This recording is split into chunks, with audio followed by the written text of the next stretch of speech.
नमस्कार दोस्तों।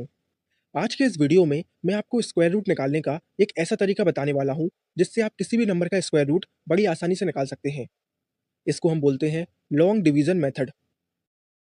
चलिए एक एग्जांपल की मदद से इस मेथड को समझते हैं। मान लीजिए हमें 7396 का स्क्वायर रूट निकालना है। तो सबसे पहले तो हम 2 लाइन्स यहाँ पर ऐसे ड्रॉ कर लेंगे। इसके बाद हम इस नंबर के 2 के पेयर बना लेंगे। तो पहला पेयर बनेगा 96 और दूसरा पेयर बनेगा 73, राइट? अब हमें ऐसा नंबर ढूँढना है जिसका स्क्वायर करने पर या तो 73 आ जाए या उससे थोड़ा कम आ जाए, लेकिन 73 से ज़्यादा नहीं आना चाहिए। तो सिंपल है, 8 का स्क्वायर करने पर 64 आता है और 9 का स्क्वायर करने पर 81। अब 81 तो 73 से ज़्यादा है, तो हम 8 को कंसीडर करेंगे। हम 8 को यहाँ पर लिख देंगे और यहाँ पर, और 64 को यहाँ पर लिख देंगे। 73 माइनस 64 बचा 9। तो हम दूसरे पेयर को भी यहाँ पर उतार लेंगे, तो ये बन जाएगा 996। अब इसके बाद अगले स्टेप में जाने के लिए ये जो नंबर लिखा हुआ है 8, इसमें हम 8 को ही ऐड करा देंगे। तो 8 प्लस 8 बन गया 16। अब जो अगला स्टेप है आप उसको ज़रा ध्यान से देखिएगा। अब ये जो नंबर लिखा हुआ है 16, हमें इसके आगे एक नंबर को लगाना है। मान लीजिए 5, और इस नंबर में हम 5 से ही मल्टीप्लाई करा देंगे। तो ऐसा आंसर आना चाहिए कि या तो वो 996 आ जाए या फिर उससे थोड़ा कम आ जाए। तो 165 इंटू 5 आया 825। ये थोड़ा सा कम है। चलिए 6 को लगाकर देखते हैं। 166 इंटू 6 आया 996, यानी 6 ही हमारा वो नंबर है। तो हम यहाँ पर लिख देंगे 6 और यहाँ पर लिख देंगे 6 और यहाँ लिख देंगे 996।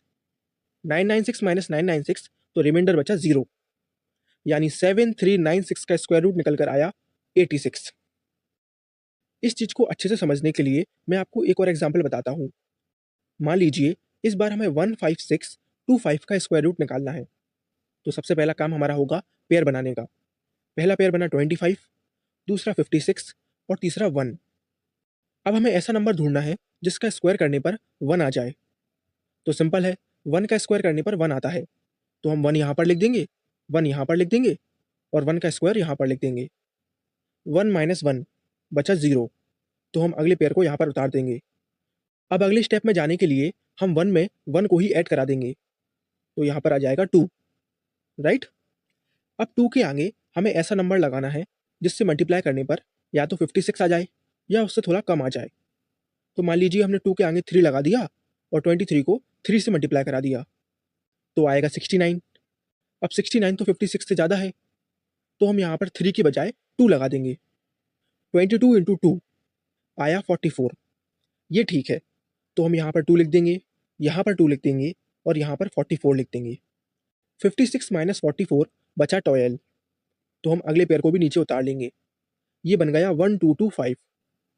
अब अगले स्टेप में जाने के लिए हम 22 में 2 को ऐड कराएंगे, क्योंकि इस 2 को हमने पिछले स्टेप में लगाया था, राइट?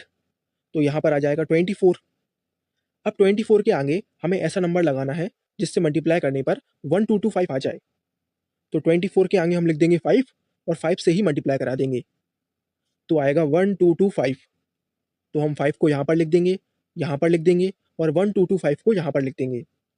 यहाँ बचा रिमाइंडर 0 और 15625 का स्क्वायर रूट निकल कर आया 125, राइट? आई होप आप सभी को हमारा ये वीडियो पसंद आया है। अगर पसंद आया है तो आप इस वीडियो को लाइक करके हमें अपना फीडबैक दे सकते हैं। Thank you for watching.